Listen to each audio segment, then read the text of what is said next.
4월 13일 오늘 행복한 하루, 좋은 하루 되시기를 바랍니다. 간밤에 비로 인해서 날씨가 이제 봄이 지나고 여름으로 접어드는 어쩌면은 봄을 충분하게 느낄 수 있는 그런 비인 것 같습니다.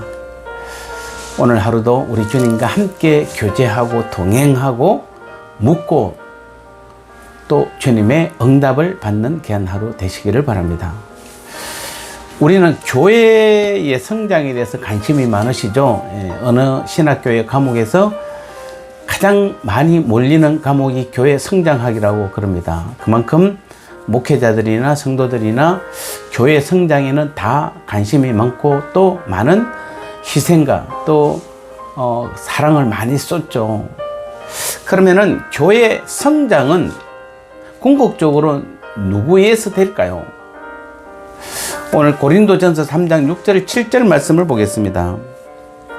나는 심었고 아볼로는 물을 주었으되 오직 하나님께서 자라나게 하신다니 그런즉 심는 이나 물 주는 이는 아무것도 아니로되 오직 자라게 하시는 이는 하나님뿐이니라. 아멘. 그래서 오늘 6절 7절을 보니까 바울은 교회를 위한 사역에 있어서 자신과 아볼로 그리고 하나님께서 하신 일을 각각 비교해서 말씀하고 있습니다. 여기서 조금 재미있는 것은 우리가 헬라어 원어를 보면은 바울이 이 말씀을 하면서 자신과 아볼로가 했던 그 심고 물 준 일은 과거형으로 되어 있습니다. 그런데 자라게 하시는 이는 자라게 하시는 그 하나님의 사역에는 미완료 과거형으로 표현하고 있다는 사실입니다.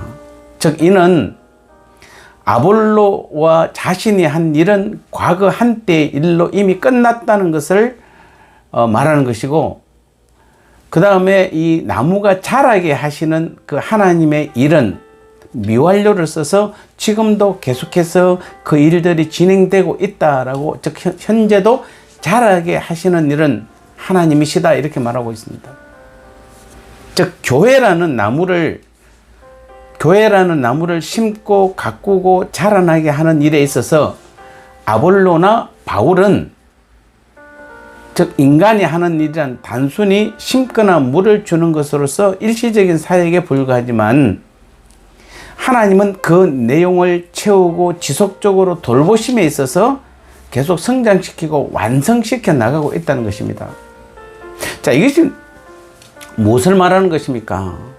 즉 교회 성장의 궁극적인 주체는 하나님이시라는 것입니다. 물론 바울은 지금 교회를 세우고 성장시키는 데 있어서 그 사람의 노고나 이 어떤 수고나 노력을 무시하는 것은 아닙니다. 바울은 그러한 인간의 어떤 수고나 노력도 인정하고 있습니다. 그러나 오늘 바울이 본문에서 말하는 궁극적으로 말하고자 하는 말은 그러한 인간의 수고나 노력도 하나님의 지속적인 은혜가 없으면 아무 소용이 없다는 것입니다. 우리는 흔히 교회 성장이 사람의 수고로만 되는 줄로 생각합니다. 사람들이 많이 노력하면 된다고 생각합니다. 많이 전도하고 복음을 전파하며 교회를 세우고 좋은 환경을 만들면, 그래서 많이 수고하고 애쓰면은 교회가 저절로 성장하는 줄로만 생각하는 것입니다. 근데 이는 큰 착각인 것입니다. 농부가 씨를 뿌리고 또 물을 준다고 해서 곡식이 저절로 자라서 열매를 맺지 않습니다. 이 간밤에도 우리가 비가 많이 왔지 않습니까? 봄비가 한번 옴으로 인해서 많은 그 자연의 어떤 식물들이 그 봄비로 인해서 풍족하게 흡족하게 물을 공급받아서 더 잘 자라는 것. 그래서 이 봄비는 인간의 노력으로 되는 것이 아니지 않습니까? 그래서 우리는 이 곡식이 제대로 잘 자라려고 그러면은, 또 열매를 잘 맺으려고 그러면은 적절한 태양빛을 주셔야 되고 적절한 비를 내려 주셔야 되는 것입니다. 그런 의미에서 곡식을 열매 맺게 하시는 궁극적인 주체는 그래서 하나님 자신이십니다.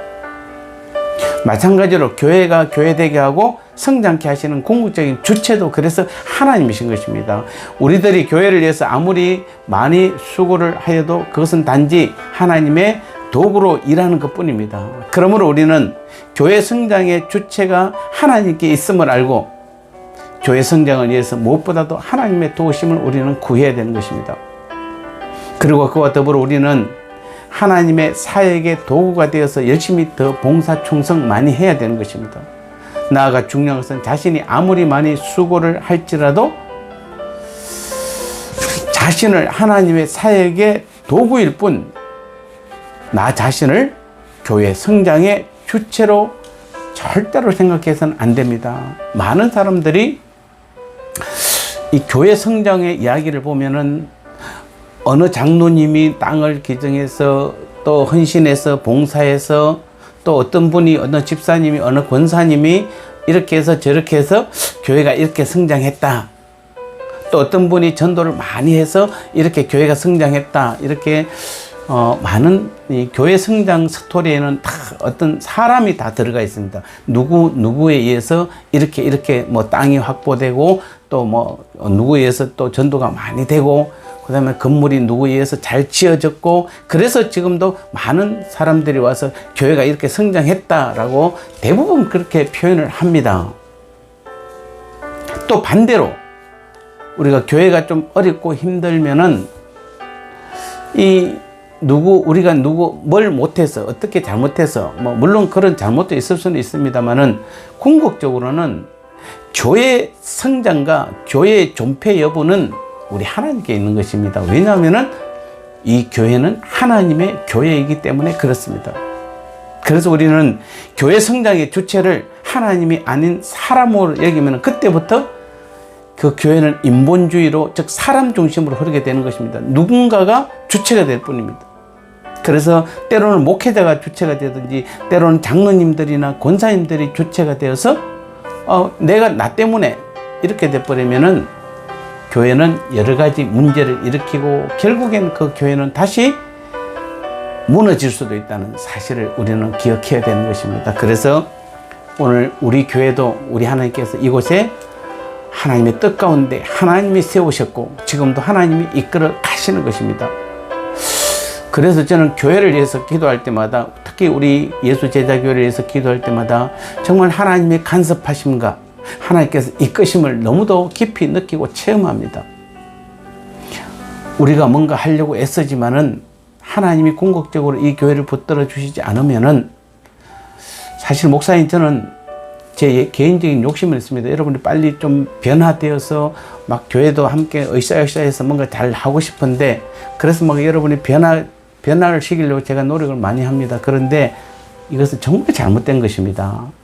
사람을 변화시키는 것은 목회자가 아닙니다. 하나님이 하셔야 됩니다. 주님만이 하실 수 있는 것입니다. 그래서 궁극적으로 우리는 교회 성장에 두 가지가 있습니다.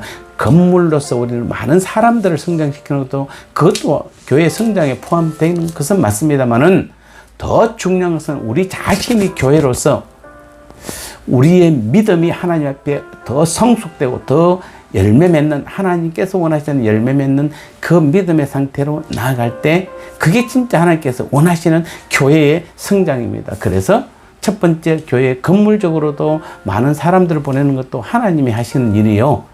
교회인 오늘 우리들이 믿음이 성장하고 하나님께서 원하시는 그 성령의 열매를 맺어가는 우리의 믿음의 삶도 또 그래서 교회로서 우리 자신이 교회로서 성장하는 것도 오직 하나님의 일이고 주님의 일임을 우리는 다시 한번 믿을 때에 우리 교회도 외적으로도 성장하고 우리 한 분 한 분이 교회로서 하나님 앞에 더 크게 성장하게 될 줄 믿습니다. 다시 한번 우리는 첫 번째와 두 번째든 모든 교회의 성장의 주체는 하나님이심을 다시 한번 기억하시고 날마다 하나님의 도우심을 구하고 하나님의 은혜를 구하고 또 이 일에 우리 모두가 가장 소중하게 쓰임받는 귀한 하나님의 자녀들이 될 때 우리 교회도 든든히 서가고 우리 자신의 교회도 하나님께서 인정받는 아름다운 교회, 든든한 교회로 성장될 줄 믿습니다. 이런 놀라운 하나님의 은혜가 우리 모두에게 임하기를 주님의 이름으로 축복합니다. 하나님 아버지 감사합니다. 그렇습니다. 참으로 교회 성장의 원동력과 권한은, 주체는 오직 우리 하나님이심을 다시 한번 고백하고 믿고 고백하오니, 우리 교회가 외적으로 성장하는 것도 하나님의 손에 있고, 우리 자신들이 교회로서 하나님 앞에 온전한 믿음, 성숙된 믿음, 하나님께서 원하시는 그 열매 맺는 그 믿음도 우리 하나님의 손에 있음을 믿사오니, 이제부터라도 다시 한번 우리 교회가, 우리 자신이 교회로서 하나님 앞에 아름답게 성장할 수 있도록 날마다 우리를 키워주시고 이끌어주시고 인도하여 주옵소서. 예수님의 이름으로 간절히 기도드리옵나이다. 아멘.